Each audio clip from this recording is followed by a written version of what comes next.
Consumer बिहेवियरचे 10 महत्त्वाचे नवीन trends. तर बघूया पहिला ट्रेंड, पर्सनलायझेशन. आजचा कस्टमर हा जेनेरिक मार्केटिंगपेक्षा जे माझ्यासाठीच बनलं आहे असं काहीतरी सतत शोधत असतो. तुम्ही नेटफ्लिक्स घ्या, ॲमेझॉन, स्पॉटिफाय, या सगळ्या कंपन्या आपल्याला आपल्या टेस्टनुसार रेकमेंडेशन देत असतात. तुम्ही पाहिलं असेल ना, यू मे ऑल्सो लाईक हा छोटासा फीचर हे प्लॅटफॉर्म्स तुम्हाला देतात. कस्टमरला काय वाटतं की हा ब्रँड माझ्या आवडी ओळखतोय, मला काय आवडेल ते समजून घेतोय आणि त्यामुळे ते त्या कस्टमरला उत्तम प्रकारे जोडून घेऊ शकतात. पण केवळ मोठ्या कंपन्याच नाही, अगदी लहान लहान उद्योजक देखील पर्सनलायझेशन वापरू शकतात बरं का.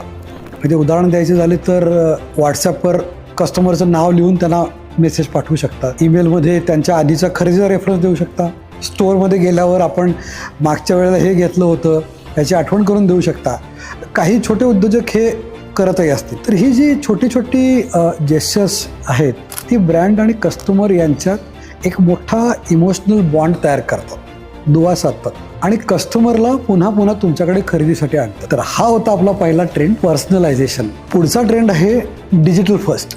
आता डिजिटल फर्स्ट म्हणजे नक्की काय हे जाणून घेण्यासाठी तुम्ही चॅनलला सबस्क्राईब करा आणि बेल आयकॉन क्लिक करा, म्हणजे पुढचा ट्रेंड तुम्ही नक्की बघू शकाल. थँक्यू.